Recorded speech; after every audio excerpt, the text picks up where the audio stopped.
محب وطن پاکستانیوں، جن ممالک میں فوجیں سرحدوں کی حفاظت چھوڑ کر ملک کی سیاست میں عمل دخل شروع کر دیں، وہاں پر ویسا ہی ہوتا ہے جو اس وقت پاکستان کا حال ہے۔ آج جس وقت اصل دہشت گرد باجوڑا کے جلسہ گاہ کو مقتول بنا کر اس میں معصوم جانوں کے خون کی ہولی کھیل رہے تھے، اسی وقت ہمارے فیصلہ ساز پاکستان کی سب سے بڑی مقبول سیاسی جماعت کو دہشت گرد قرار دے کر اس کا کلا کما کرنے کے لیے ایوان بالا میں قانون تبدیل کر رہے تھے، اور یہی ہوتا ہے ترجیحات کا فرق۔ اور دوسری طرف KPK کی پولیس جو ہے وہ دیگر ایجنسی کو PTI کے ہزاروں کارکنوں کو بار بار گرفتار کرنے، ہزاروں گھروں پر باقاعدہ صبح شام آدھی رات کو چھاپے مارنے، گرفتار کارکنوں کو عدالتوں اور جلسوں میں لے جانے کے لیے کارکنوں کے رشتہ داروں کو ڈھونڈ ڈھونڈ کر مارنے کی لگی ہو، تو وہاں پر دہشت گرد کون پکڑے گا؟ اصل میں KPK کی پولیس کا مورال پوری طرح گر چکا ہے۔ انہیں انتہائی غلیظ طریقے سے شریف اور پرامن شہریوں پر تشدد اور گرفتاری پر مجبور کیا گیا۔ دن رات یہ کام مکرو طریقے سے کیا جا رہا ہے۔ PTI پر پابندی کے بل کا آنا اور فوری ڈراپ ہو جانا، پھر چینلز کا ارسطو فیصل وادہ PDM پر برسنا شروع ہو گئے کہ کچھ حکومتی لوگ ہی PTI پر پابندی نہیں چاہتے تھے، تو سمجھ آئیں کچھ تو دال میں کالا ہی ہے۔ چند دن کی بات ہے، طاقتور اس حکومت کی گردن دبوچ کر عوام میں اپنا امیج ایک دفعہ پھر سے بحال کرنے کی پوری کوشش کریں گے، اور یہی ڈر اب PDM کو لگا ہوا ہے۔ لیکن سوال یہ پیدا ہوتا ہے کہ یہ جو کالا بل پیش کیا گیا ہے، اگر عارف علوی جو ہیں، جو کہ صدر پاکستان ہیں اور PTI سے ان کا تعلق ہے، اگر وہ آن بورڈ نہیں ہیں، تو آج پاس ہونے والے تمام بلوں کی کوئی اہمیت نہیں ہے۔ قومی اسمبلی 9 اگست کو تحلیل ہوگی، اور اگر عارف علوی 14 اگست کو بل واپس کر دیتے ہیں تو ان بلوں کی منظوری کے لیے مشترکہ اجلاس نہیں ہو سکے گا۔ اب یہی عارف علوی کا امتحان ہے کہ وہ عمران خان کے ساتھ غداری کرتے ہیں، یا کہ ایک پاکستانی ہونے کا ثبوت دے کر ان تمام لوگوں کے منہ بند کرتے ہیں۔ لیکن دوسری طرف سارے ادارے جو ہیں وہ بک چکے ہیں۔ جب ادارے بک جاتے ہیں تو پھر کسی کے پاس اس کا کوئی حل نہیں رہتا۔ اگر عدالتیں کمپنی کی ملازم نہ بنتی، کوئی وجہ نہیں تھی کہ ارشد شریف، عمران ریاض خان، ان سب کو غائب کیا جاتا، اور یہاں تک کہا گیا ہے کہ عمران ریاض خان جو ہیں وہ افغانستان میں موجود ہیں۔ امریکہ بھی یہی چاہتا ہے کہ عمران خان واپس نہ آئیں۔ لیکن جب ہماری عدالتیں ٹھیک ہوتی اور فیصلہ ساز ٹھیک ہوتے تو محب وطن پاکستانیوں، اس ملک کا کوئی کچھ نہیں بگاڑ سکتا تھا، کیونکہ اس ٹائم پر ساری طاقتیں جو ہیں وہ اپنی اپنی مفادات کے ساتھ کمپنی کے ساتھ جڑی ہیں۔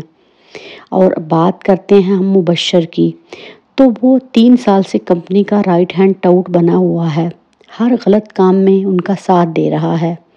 اور محسن بیگ جیسے لوگ جو ہیں یہ مافیا ہیں، یہ ٹاؤٹ ہیں ان کے، جو کہ بر وقت کارروائی کرتے ہیں۔ اور دوسری طرف عمران خان جو ہیں انہوں نے بھی پوری طرح اپنی پارٹی کی کمانڈ سنبھال لی ہے۔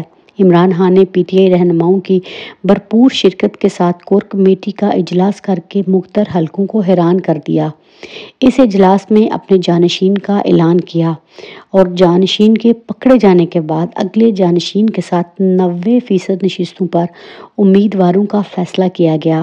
مزید یہ کہ 14 اگست کو عمران خان پاور شو میں بڑے بڑے اعلانات کریں گے، جس کے بعد کمپنی جو ہے وہ پوری طرح ڈری ہوئی ہے۔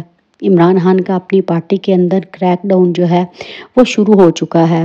تقریباً 70 کے قریب جو ہیں وہ PTI اراکین جو ہیں ان کو پارٹی سے فارغ کیا جا رہا ہے، جن میں فوجی عدالتوں کے حق میں ووٹ دینے والے سینیٹرز، سندھ اسمبلی میں علیم عادل کے خلاف ووٹ دینے والے اور پرویز خٹک کا ساتھ دینے والے اراکین جو ہیں ان کو نوٹسز جاری کر دیے گئے ہیں، کیونکہ عمران خان جانتے ہیں کہ یہی وقت ہے جب پارٹی سے ان غداروں کو نکالا جائے گا۔ اس کے علاوہ PTI نے 30 سے 40 ایسے شعبوں کو بھی مارک کیا ہے جہاں موجودہ حکومتی وزراء کی فوج نے پچھلے 15 ماہ میں لوٹ مار کا بازار گرم کیا۔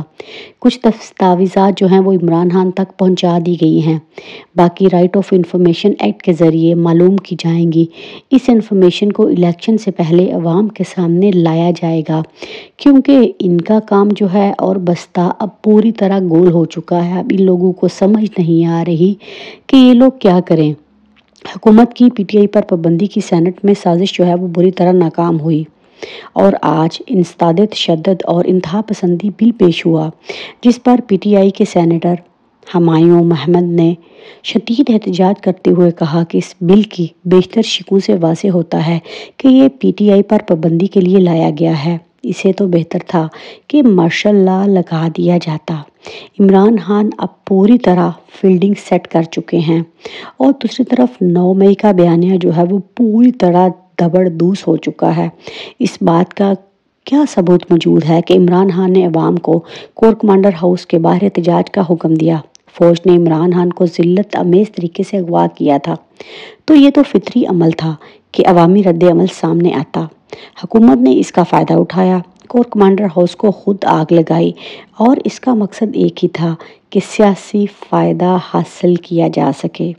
اور دوسری طرف عمران خان جو ہیں، اب انہوں نے اپنی ایک نئی اسٹریٹجی اپنائی ہے، لیکن دوسری طرف تحریک انصاف سے وابستہ لاہور سے تقریباً 900 اہم افراد جو ہیں، جن میں مقامی رہنما بھی موجود ہیں، ان سے تحریری طور پر اسٹامپ پیپر پر لکھوا لیا گیا ہے کہ ان کا تحریک انصاف سے کوئی بھی واسطہ یا تعلق نہیں۔ ان 900 افراد کو یہ بھی یقین دہانی کروائی گئی ہے کہ ان کے خلاف کوئی بھی کارروائی نہیں ہوگی، خواہ وہ 9 مئی کے حوالے سے ہو یا کسی بھی اور طریقے سے ہو۔ ان کا مقصد عمران خان کو گرانا ہے، لیکن دوسری طرف جو ہے وہ الیکشن اپنے وقت پر نہیں ہونے جا رہے۔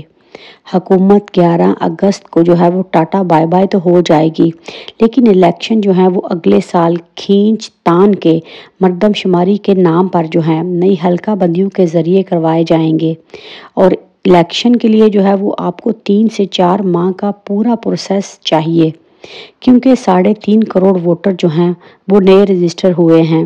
25 اگست تک روک کر اس شیڈول کو پھر سے جاری کیا جائے گا۔ محب وطن پاکستانیوں، نئی فیلڈنگ سیٹ کر لی گئی ہے، کیونکہ اگر عمران خان ان دنوں نہیں گرتے تو عمران خان کو تو ہم نے گرانا ہے، اور اب یہ تمام تر کوششیں جو ہے وہ کر رہی ہے پی ڈی ایم، کیونکہ پی ڈی ایم کو پتہ ہے کہ ان کی سیاست جو ہے وہ ختم ہو چکی ہے، اور عاصم منیر نے پارلیمنٹ کے ذریعے جو مارشل لا لگانے کی کوشش کی ہے، شہباز شریف بالکل بھی اس سے خوش نہیں ہیں۔ وہ جانتے ہیں کہ اگر اب ہم چلے جاتے ہیں تو جو ہم نے پاکستانی عوام کے ساتھ کیا ہے، آنے والے دنوں میں یہ قانون ہمارے ہی اوپر لاگو ہوگا۔ لیکن عمران خان جو ہیں وہ ہر بول کو بڑے ہی طریقے سے گراؤنڈ میں پھینک رہے ہیں۔ اگر یہ ایک چال چلتے ہیں تو عمران خان ان سے آگے 2 قدم بڑھتا ہے، پھر ان کو سمجھ آتی ہے کہ آخر ہمارے ساتھ ہو کیا رہا ہے۔ لیکن پھر بھی سب سے اہم بات یہ ہے کہ نگران حکومت جو ہے اس کے ذریعے بھی عمران خان پر نئی سازش کرنے کا پوری طرح پلان تیار کیا گیا ہے۔ اگر پلان اے ناکام ہوتا ہے تو پلان بی جو ہے اس کے ذریعے عمران خان کے گرد گھیرا تنگ کیا جائے گا، کیونکہ مقصد عمران خان کو ہر قیمت پر ہٹانا ہے۔ لیکن سوال یہ بھی پیدا ہوتا ہے کہ اب شاہ محمود قریشی جو ہیں وہ کس انتظار میں ہیں؟ کیا وہ یہ سوچ رہے ہیں کہ پارٹی کے اگلے جانشین عمران خان انہی کو مقرر کریں گے؟ آخر وہ پارٹی سے کیوں نہیں بھاگے؟ تو باتیں بہت سی ہیں، وقت آنے پر ان تمام لوگوں کے چہرے جو ہیں وہ ہم آپ لوگوں کے ساتھ ایسے پیش کریں گے جیسے آپ سوچ بھی نہیں سکتے کہ ابھی بھی عمران خان کی جماعت میں بہت سارے ایسے غدار اور ٹاؤٹس موجود ہیں جو کہ پل پل کی خبر عاصم منیر کو دے رہے ہیں۔